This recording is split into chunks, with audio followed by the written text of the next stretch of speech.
If you're going to Singapore and you're not interested in the food that they make and come up, why the heck are you even there? Maybe you might be going there for the airport is. So if you haven't done so, make sure to go check out my channel because you're gonna find some real fun stuff that you can do in an airport. And you know what? I'm nervous jumping into this video today because a lot of you are such experts on food when it comes to Singapore. But why don't you tell me what are some of the better places to go visit in the comments down below. And so with that being said, if you haven't done so, make sure to like, share, subscribe, and ring that notification bell so that you can stay updated with some of the most amazing and beautiful places that I get to visit around the world. And that being said, we're gonna jump into the video today talking about the top 5 best foods you can have in Singapore. And when it comes to breakfast, Kaya Toast is where you want to be. Yes, Kaya is a chain. That's just what people go to. And Kaya Toast is basically a little bit of toast with some egg around it. Kind of like French toast. And you have a coffee and you have some poached eggs that are sunny side up. That's what the breakfast is. And it looks like my friend Ashan. He enjoyed it too. It's really cheesy, really fluffy. Highly recommended. I'd give it about 8 out of 10. For breakfast, very light, nothing too salty, nothing too sugary. It's dope bad. Heading over to the next spot, I found some durian. If you're in Singapore, go try some durian. It stinks, but it's yummy. All right, so the next place that we visited is Fa Bak Kut Teh. I am a massive fan of Bak Kut Teh, and this place had lines, bro. It was so busy. And what do you know about busy restaurants? Usually taste pretty good. What I love about the Bak Kut Teh is, of course, the chilies, right? Oh, yum. Chili, this black sauce thing that it comes with, which is like, oh yeah, I don't know if I'm doing enough. That's what we need to do. And that goes in that. I'm gonna try a little bit.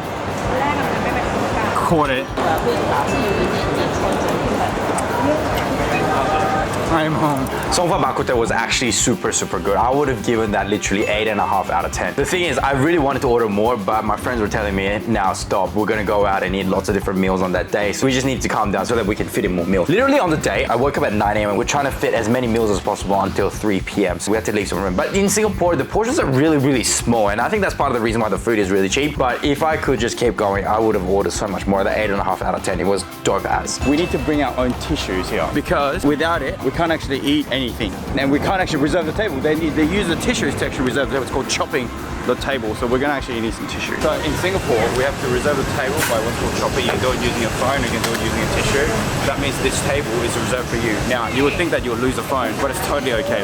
No one steals anything here in Singapore, which is quite crazy. We just asked the locals here, where's a good chicken rice here? They just generally pointed in the rough direction. So the next destination that we went to is a Whampoa market. Now that place is like a hawker center. This is like the first hawker center that I visited. Well, first one was a breakfast and second one was a chain. So this one, they're both chains really. But now this is like a hawker center. And we got recommended this place because they're of course famous for Hainanese chicken rice. If you go to Singapore, you have to have their chicken rice. Seriously, the chili is literally 9/10 of chicken rice. If the chili is right, it's really good. The chicken, you just put it in some water and you boil it, that's fine. But like the chili has to be right. It has to be the right consistency, the right sourness, the right spice. It just has to be right. And you do not want to miss this. At the Makan place in Whampoa market, I would give that chicken rice a 9 out of 10. I really wanted to stick around to order more and stuff myself, but I had to go and eat more meals. So what a man gotta do, what a man gotta do. That's it. All right, so we're gonna get to the next destination. It's a 335 Smith Street. I don't even know what it's called, but these are all local recommendations. So we're gonna go and check out the world's best Char Siu apparently. I'm not feeling too full. I'm about 20% in. We're gonna get there, have the best Char Siu. Let's see what all the fuss is about. So the place that we went to get the Char Siu had 2 different options. This one here is from a 1 Michelin star, which you are seeing right now on the screen. And then of course this one is the one that we were recommended by the locals.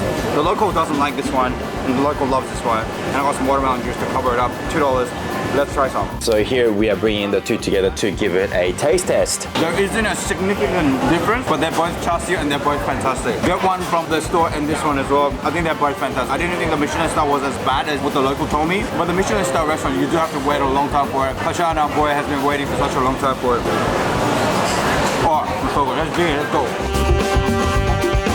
So this time we're making our way back to Hainan Story, which is found in the Jewel in Changi Airport. So there we literally just spent all the money that we had left over before we flew out of there to Philippines, which is a vlog and a half. You need to watch that. It's all available in the description below in the channel. So when we're at Hainan Story, I feel like literally everything there is fantastic except their Hainan chicken rice. I mean, it's not that it's really bad, but it's just not phenomenal. You'd think that like the way they branded their business, that it should be really phenomenal, but overall all the other food was really good. It's quite Western as well, so it actually bit our palate reasonably well. You know, us boys coming from Australia, we like some of their like schnitzel, tonkatsu if you like. That's what it is in Japan, but in Australia we call it schnitzel. And they were really good. I'd give this shop a solid 8 out of 10. And it was really delicious. The menu and the setup, the food and the vibe, it's actually really nice. It's of course extremely busy. It is a very popular restaurant. You may need to wait before you can get in, but overall it's a very good value for money, a restaurant to eat in before you get out of Singapore into whatever country you need to go around the world. I just want to say say that because we are already at the Jewel, that there is a place called Food Republic, and that's a more hawker center kind of vibe. So if you want to go and smash some more chicken rice there's some pretty decent food. There's more bak kut teh available, and there's just different little snacky things. I found a lot of Korean fried chicken places as well, which I thought was pretty interesting. So go check out the Food Republic section as well. If you do have another meal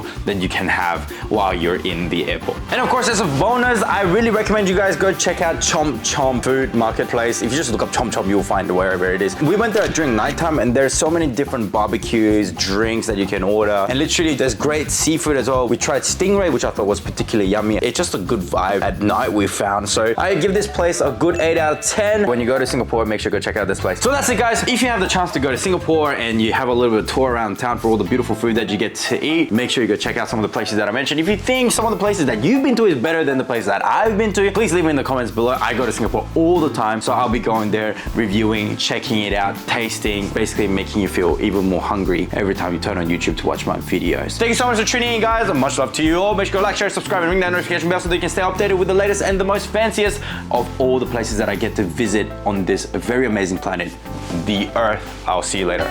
Peace.